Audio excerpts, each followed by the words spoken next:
Good morning, this is TCR, TroyCommunityRadio.com. I'm Clint Myers on 1071 WTJN, and Saturday morning programming is brought to you by Outlook Financial. And this morning is the Mayor's Report. Actually, because of our temporary studio location, Mayor, this is our only Saturday morning program this morning. Is that true? Yes. Well, it is a makeshift studio, and what I see behind me is will be a renovated studio. Oh my gosh, and it's going to be state of the art. So yes, this is all good, and lots of elbow room.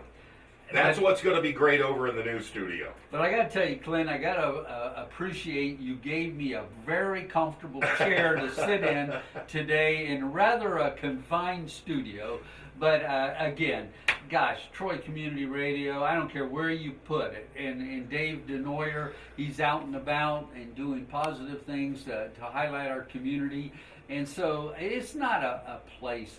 It really is an opportunity to share, and it can be in a closet. This is pretty close. This is pretty close. Never mind the brooms and the vacuum cleaner. And Lori left you the TV tray just in case you needed any table space. I like this. I'm telling you, it's all the comforts of home, and the only thing I'm missing is a cup of coffee. But that's okay. It's early morning. I like how you're an optimist about things. I am an optimist. And you are a member of the Optimist too. And tell us a little bit. You had some things going on. We did.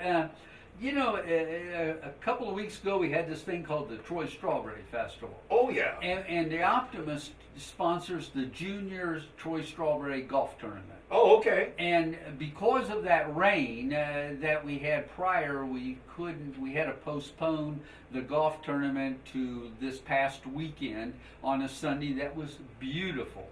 And so the Optimists were out there. I was a member, and I got a chance to take a cart and go around and watch the junior golfers. There was about 30 golfers out there, different age brackets, and we had a wonderful opportunity to watch the golfers. We've got some future golfers coming up here in the ranks, but also the course. I got to say, Tyler's done a great job with his team and staff, but also the city has done a wonderful job in getting the golf course, having a driving range now, having a clubhouse, a pro shop. I was going to say it's kind of a plus that it got delayed because now that it's all open. It was, and the Shoreline restaurant is open.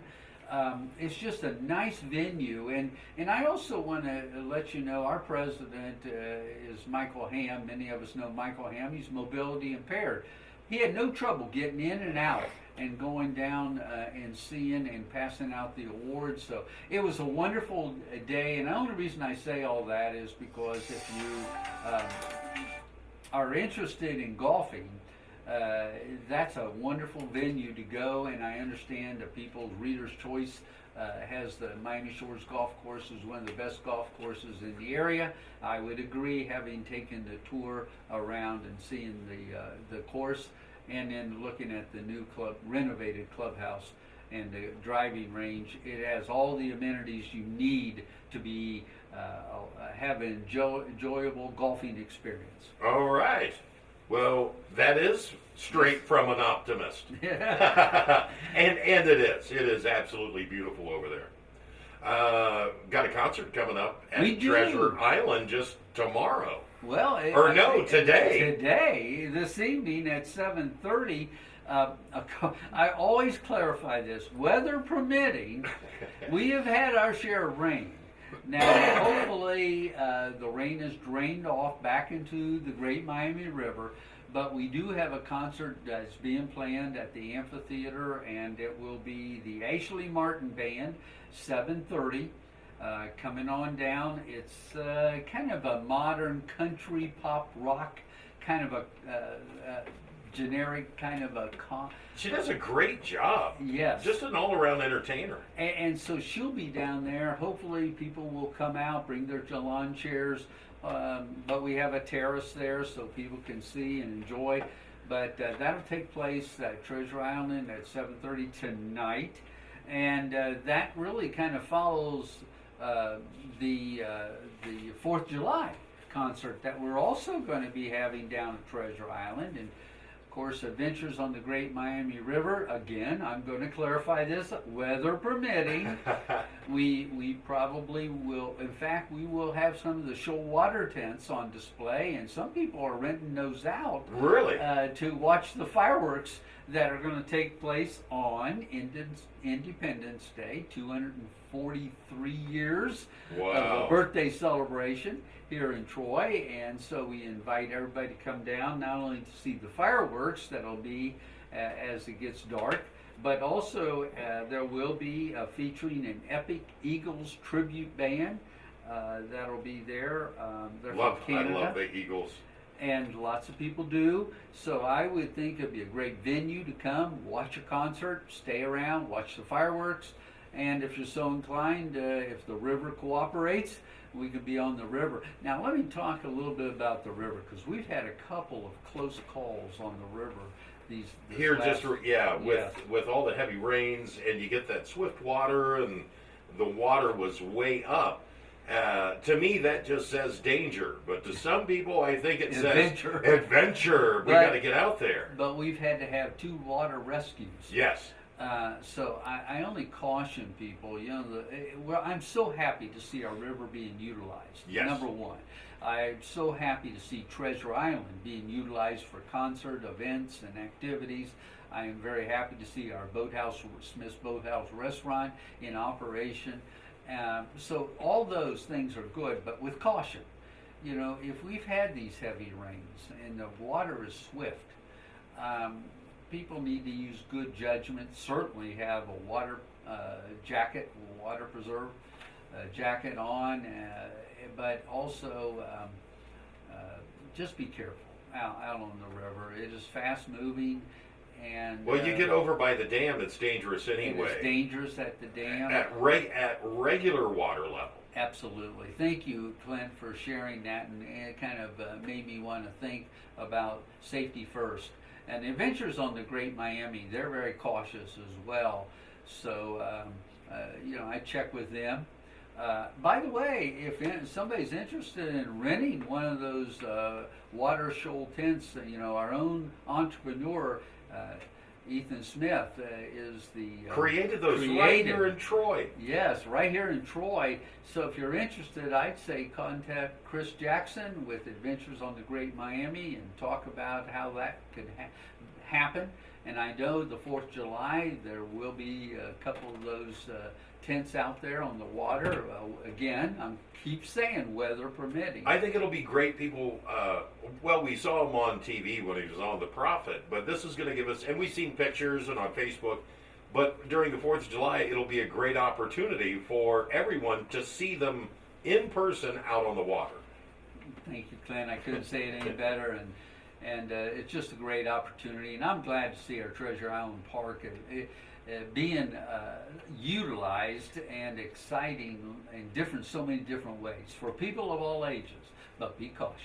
I do want to add, with the concert that we've got tonight at Treasure Island and the 4th of July, that there will be beverages there. There will also be a couple food trucks there. So you don't want to bring in outside food or outside beverage. It's going to be provided down there. So bring yourself in a lawn chair. That's all you need to bring when you come to Treasure Island. And enjoy. Yes. Absolutely. Thank you. Be entertained. Thank you. We mentioned the river and just all the rain that we got that raised everything up. That leads us to, there wasn't just flooding in the river. We had a lot of flooding everywhere, washing everything out of your yards and maybe the neighbor's yard and to who knows where it came from. But it's probably a good idea if you go out and check out your rainwater sewer, the grate there, if you've got one in front of your house or on your street. Make sure that those stay clear, so when we do get those rain events like what we had last week or 2 or 3, I'm not even sure how long it was raining, but that way the water can drain off and nothing's getting sucked down in there and clogging anything up. Boy, Clint, thank you. I mean, what you just said is so important. And, it's part of being a community. We are neighbors and we can help each other. And that's what community's all about. And many times in our neighborhoods, we have storm sewers. And you and I have talked about storm sewers in the wintertime. Yeah. And keeping it clean. Well, we've had an abundance amount of water, and it's got to go somewhere. It's either going to go up into the yards or it's going to go down into our storm sewer drains. But it isn't going to go down the storm sewer drains until If it's plugged. Yeah. And the best comparison I can think of, if you looked out your front window and saw bandits in the black and white striped shirts breaking into your neighbor's house, you would concern yourself with that. Concern yourself with the rainwater sewers the same way, because if those are blocked and you're flooding, now you're talking about water that could end up in your basement or your neighbor's basement and the flooding. So it just makes sense that you want to act on that. Well, and again, I say it's a sense of community, it's a sense of the neighborhood and helping one another. But, if you do see a plugged up storm sewer, feel free to call the central maintenance facility and let them know the location of that, because we do have street crews and they go around every day doing lots of different projects, and they could check it out as well. But we can help each other out. Right. That's all. Well, in the community. what I'm talking about, we can clear the top, but if you can see it's packed full down inside there, You need to call. yeah, don't climb down inside the sewer. That's where you call the maintenance department. They'll come get all that cleaned out for you and get things flowing again. Well, Clint, I'm so happy you brought that up, because we have had those situations down. We always talk about it in the wintertime because of the snow and the ice and everything. You get that hard pack over the top. We don't think about during the spring and summer, the heavy rains, that water goes somewhere. Yeah. It can either go up in the yards or it can go down the drain, and we hope it goes down the drain. And it's smooth and takes care of it. Unfortunately, sometimes it takes a lot of other things with the water as it's going down in there. I appreciate that. That was a great topic you brought up. And we also want to bring up, you've got council again July 1st. I can't believe we're rolling into another month. I can't believe it either. We are in the summer now, so that's one thing. And we do have a city council that does meet Monday, July 1st, 7 o'clock, City Hall. So, you can come to the council meeting, or, as I always say, the internet radio station covers it too. Give them a promo there, Clint. Well, you can check it out. You can go straight to the city's website, troyohio.gov, and there's a little thing you can click on, and it's council. Thank you. You'll get the live view right inside the room. So take part in city government. Go out to the council meeting, or make sure that you're informed and watch it. That's true, and there's so many good things, and I say this all the time. These city council members, they work very hard and diligently to move the city forward in their decisions. And a lot of people need to realize these are people, when they vote, they're affected by their vote as well. They work, live, and play right in Troy. That's true. So come out and see how your council really interacts with the community, and always thinking for the future and using their due diligence to make the decisions that they need to make. Well, folks could sit home and complain, or they can come out and take part. I agree 100%. Mayor, thank you so much for coming this morning. Thanks for always having me on the show. I really enjoy doing this. And again, thank you for Troy Community Radio for what you do to promote our great community. All right. That wraps us up from the broom closet this morning. There we go. This has been the Mayor's Report with Mayor Michael Beamish. I'm Clint Myers on 107.1 WTJN. Have a good Saturday morning.